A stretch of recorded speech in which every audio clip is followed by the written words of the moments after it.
You're listening to Civic Media. You can tune into any of our live shows on any radio station across the state with the Civic Media app. Find us in your phone's app store and listen anytime, anywhere. This is your WGBW Daily News Roundup for the Talk of Green Bay, 97.9 FM and 1590 AM. From the 97.9 WGBW newsroom, I'm Connie Fellman with this local news update. New details emerge as the DoorDash driver accused of shooting and killing a tourist in Sheboygan Falls last week appeared in court. A $2 million cash bond was set Monday for 35-year-old Luis Cruz Burgos. Burgos is charged with first-degree reckless homicide for the shooting death of Canadian Giovanni Mike Robinson. Investigators say Robinson was a new father in town for a golf trip and out celebrating with friends last Wednesday. Investigators say Burgos was just finishing a DoorDash delivery when Robinson and his group approached him trying to get a ride back to their hotel. According to the criminal complaint, Robinson's group offered Burgos cash, but began to walk away after they say he wanted more money. Burgos says the men called him stupid and flipped him off, and then he drove away. Minutes later, Robinson was shot in the chest, with witnesses suggesting Burgos made a U-turn. Burgos denies having a gun. Family members say Robinson's wife gave birth to their first child just weeks ago, and his entire family was getting ready to celebrate his sister's wedding. Authorities confirmed Monday that Burgos is in the country legally. We're learning new details about the ICE arrests in Manitowoc County last week. Authorities identified 6 of those arrested, calling them some of the worst of the worst. Assistant Secretary of Homeland Security Tricia McLaughlin says the arrests included those convicted of sexually assaulting a child, hit and run, DUI, identity theft, and possession of narcotic equipment. Immigrant advocacy groups have condemned the arrests, saying not all of those taken into custody have criminal records. They say it's reckless to group dairy farm workers trying to provide for their families with convicted criminals. Appleton is one of 2 cities in Wisconsin that made the top 20 small cities in America list.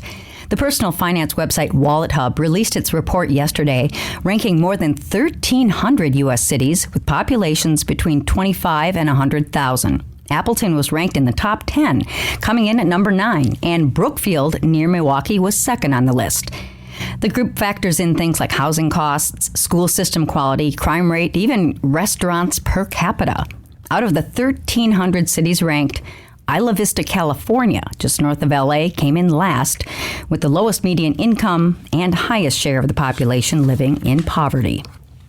UW Green Bay is helping put new business owners on the fast track to success. The university announced a new partnership yesterday where entrepreneurs and local startup companies can get free coaching and other resources to help grow their business. The G-Beta UWGB program is a free 7-week no-equity accelerator program. Its aim is to provide startup founders with coaching and programming, as well as access to a large network of mentors, customers, and investors. Startups across Northeast Wisconsin and right here in Brown County are encouraged to apply. The program kicks off October 28th. With news at the top and bottom of the hour all day and on demand anytime at WGBW.FM, I'm Connie Fellman, 97.9 WGBW News. New faces on the Bucs roster. Hi, I'm Mike Clemens with sports. NBA head coach Doc Rivers revealed that when he first arrived in Milwaukee, he told GM John Horst straight up the Bucs roster was too old and too slow. John knew, we talked about it. I felt strongly that it's hard to win at the pace that we were trying to play at. We still won games and we were good, but, I just felt strongly that we need more speed. We need more guys that can guard multiple positions. The Bucs training camp now underway. College football. Wisconsin faces number 20th ranked Michigan. Kickoff 11 a.m. Saturday. Badgers quarterback Danny O'Neal has already been sacked 13 times so far in just the first 4 games of this season. That's 1 more than the 12 sacks they allowed all last year. Maybe changing up what we do pre-snap a little bit, trying to simplify some things. We know what we're going to see. We just got to be able to go translate it from the film room to the field and from practice to the game. That's Badgers quarterback Danny O'Neal with Sports on Mike Clemens.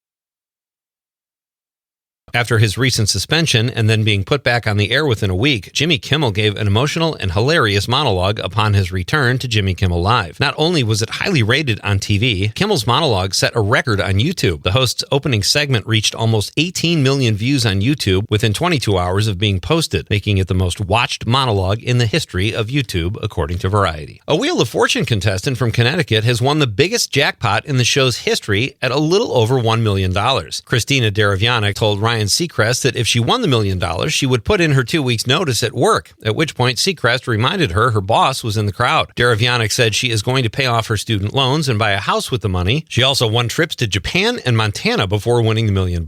In addition to all that, she received a hug from the iconic Vanna White. Celebrities like Emily Blunt, Ben Stiller, Mark Ruffalo, Tom Hanks, and Scarlett Johansson have all been vocal about their opposition to AI in the entertainment business. Yesterday in the Beats, I mentioned Tilly Norwood, an AI actress who even has an Instagram account and whose creator says she will probably be signed by a talent agency soon. As you can imagine, that did not sit well with actors. One in particular, Melissa Barrera, who has been part of the Scream franchise, recently said that any agency that signs an AI performer should be boycotted. Two prominent talent agencies, the William Morris Endeavor and the Gersh Agency, have vowed they will not sign the Tilly Norwood creation or other AI actors. According to Yahoo Entertainment, a representative from the William Morris Endeavor says they only represent humans. That's a very admirable stance. I just wish when they represented me, they would have returned my calls quicker. Seriously though, it is a small victory. I hope the momentum continues. For more showbiz fun, tune into Nightlight with me, Pete Schwaba, weeknights from 6 to 8 p.m. on the Civic Media Radio Network. This sunny, warm, summery weather is going to continue for a few more days, but we will feel a lot more like fall by next week. Today, though, sunny, high in the upper 70s to low 80s this afternoon. Tonight, clear with a low in the upper 50s to near 60. Tomorrow, sunshine with a high in the low to mid 80s.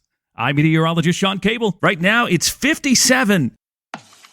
That's your WGBW Daily News Roundup from Civic Media. Subscribe to this podcast on Spotify, Apple, or wherever you find your podcasts. Find more news at WGBW.FM. The national news cycle never stops, but it can be hard to find news about your local community. Civic Media is dedicated to providing quality local and state news coverage across Wisconsin. With the Civic Media app, you can get notifications about local stories that matter to you and your community. Find the free Civic Media app in your phone's app store and choose notifications from the menu to tell us what kind of news you want to hear about.